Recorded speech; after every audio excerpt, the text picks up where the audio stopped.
من وجهة نظري الكاميرا الحرارية من أهم الأدوات اللي لازم تكون موجودة عند أي فني صيانة، سواء موبايل أو كمبيوتر أو أي لوحة إلكترونية. سواء كنت مبتدئ أو متقدم، فالكاميرا الحرارية هتفيدك جدا في تتبع وتشخيص الأعطال. ولو سألت أي حد عنده خبرة عن أحسن كاميرا حرارية موجودة في السوق، هيقول لك على طول تشانلي سوبر كام إكس. الكاميرا دي الجودة بتاعتها والدقة بتاعتها حلوة جدا، وبتعلى وبتوطى، وبتقدر تعمل زوم وتقدر تخلعها وتستخدمها على أي لوحة إلكترونية. ودي نقطة قوة في الكاميرا دي. لكن الكاميرا دي عيبها حاجة واحدة، وهو إن سعرها غالي. وإحنا هنا بنتكلم على كاميرا من الفئة المتوسطة، ما اتكلمناش على فلير لا سمح الله. فبالصدفة لقيت الباشمهندس خالد رجب من محلات ترند ستور بيكلمني وبيقول لي: أيمن، في كاميرا حرارية سعرها مناسب جدا لكل فنيين صيانة الموبايل أو الإلكترونيات، والجودة بتاعتها عالية، فعايزك تجربها وتقول رأيك فيها. وهي كاميرا مانت RC3. وده والله مش اعلان، وانا مش واخد فلوس على الكلام اللي انا هقوله في الفيديو ده. انا هقيم الكاميرا بكل مصداقية، وهقارنها بكاميرا هي المفروض انها اعلى منها في السعر، فمش متوقع منها انها تديني حتى نفس الاداء. بس لو عجبتكم الكاميرا دي، انا هسيب لكم روابط الشراء بتاعها، وهسيب لكم روابط شراء السوبر كام اكس، الكاميرا المفضلة بالنسبة لي اللي انا بستخدمها. وهسيب لكم كمان رقم الباشمهندس خالد، علشان لو حد من مصر حابب يشتري الكاميرا دي يتواصل معايا. تعالوا الاول نفتح البوكس بتاعها ونشوف المحتويات اللي فيه ايه. دي مكتوب عليها عدسة ماكرو 30 ملم، دي بتركب فوق الكاميرا عشان تدي دقة أعلى في التصوير القريب. كابل USB وفلاشة عليها السوفت وير أكيد بتاع الكاميرا، والكاميرا نفسها. طيب الكاميرا دي بقى بتتفتح ازاي؟ طب هي فين الشاشة؟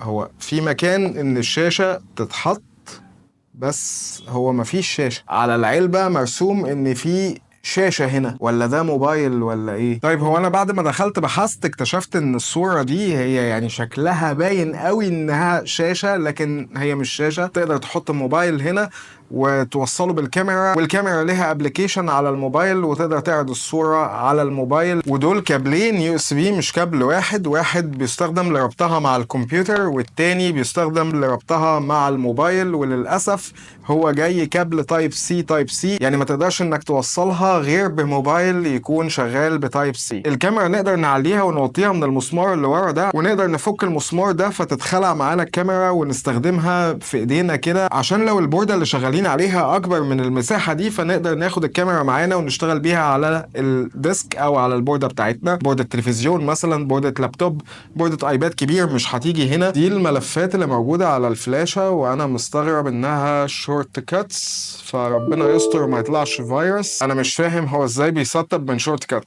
ده السوفت وير بتاع الكاميرا، بس هو لسه الكاميرا مش واصله. هنوصل كابل التايب سي، والكاميرا بتشتغل من الزرار اللي فوق ده. ما اشتغلتش، لازم ضغطه طويله. ايوه، ودي الكاميرا بعد ما اشتغلت. تعالوا نحط بوردة موبايل كده، يعني جايبه البوردة بالكامل. نعمل زوم كده، هو بس مفيش زرار لظبط الفوكس. طب تعالوا نركب لها العدسة الماكرو. يمكن العدسة دي فيها ظبط للفوكس. هي العدسة فيها زي 3 شفة كده، بيدخلوا في مكان وتتلف يعني ملي عشان تثبت.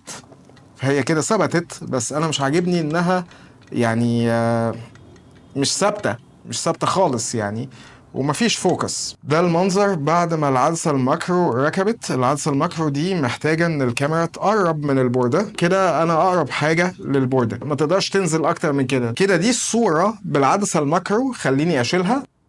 ودي الصورة من غير العدسة الماكرو، جايبة مساحة اكبر، لكن الصورة دقتها بقت اقل. ركبها تاني، او كده بالعدسة الماكرو، كده من غير. ده كده ابعد زوم من غير العدسة الماكرو، وده كده بالعدسة الماكرو ابعد زوم. مش باين حاجة. العدسة الماكرو دي للمسافات القريبة، فهقرب تاني كده اهو. العدسة الماكرو دي هتستخدمها لما يكون عندك تسريب قليل قوي او ضعيف قوي، والكاميرا مش جايباه من بعد، فلازم تقرب وتعمل زوم جامد علشان تاخد بالك من المكون مسبب التسريب ده، لانه هو مش هيديك حرارة جامدة، فهيعمل زي نبضة صغيرة كده ان في هنا استهلاك للتيار الكهربي. اي كاميرا عشان تكون قريبة من الشيء اللي هي بتصوره فلازم لها عدسة خاصة عشان الصورة تبان هيبان بجودة كويسة. دي فايدة العدسة الماكرو. لحد دلوقتي انا مش شايف اي اختلاف ما بينها وما بين السوبر كام اكس الا موضوع الفوكس. انا مستغرب هي ازاي ما فيهاش فوكس، لكن هي كوضوح صورة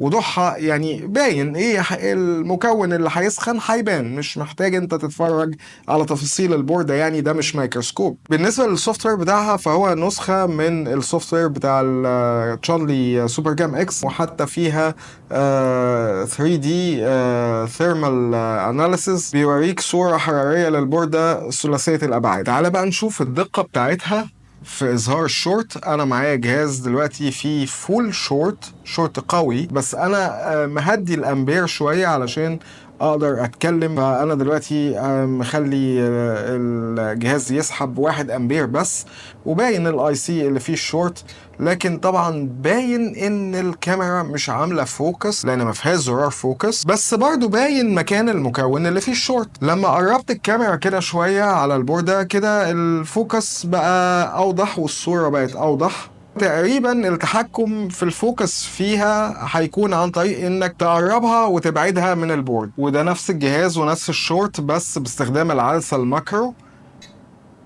العدسة الماكرو لازم تكون قريبة كده، فالجزء اللي باين من البوردة صغير جدا، ودي هتستخدمها بس في التسريب مش في الشورت الكبير اللي زي ده. انت مش محتاج انك تستخدم كاميرا حرارية عشان تلاقي شورت قوي زي ده. احنا بنستخدم الكاميرا الحرارية لما يبقى عندنا شورت صغير، شورت ضعيف، بس بما ان الواحد عنده كاميرا حرارية فليه يوسخ البوردة بالراجينة؟ وده نفس الجهاز بس انا بختبره دلوقتي على كاميرا تشارلي سوبر كام اكس. مش عارف انا متهيألي ولا ده حقيقي ان الريزوليوشن هنا اعلى في كاميرا سوبر كام اكس، ودي نفس البوردة على السوبر كام اكس، وانا عامل زوم بالكاميرا. الكاميرا دي ما بيركبلهاش ماكرو لينس، وزي ما انتم شايفين هي الريزوليوشن بتاعها جميل. بعد شوية بحث اكتشفت ان كاميرا مانت ار سي 3 ما بتتوصلش او ما بتعرضش على شاشة هنا غير على موبايلات اندرويد.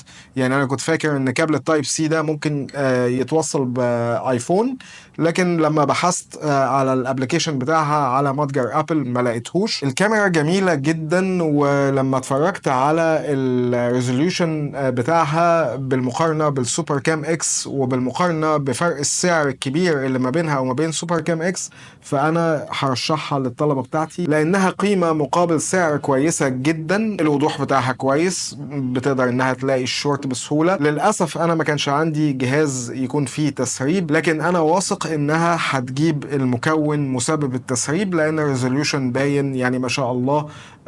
حاجة كويسة جدا وسعرها مناسب جدا. هسيب لكم الرابط بتاعها تحت الفيديو في صندوق الوصف. بتمنى تكونوا استفدتوا من الفيديو واستمتعتوا بيه. مع السلامة.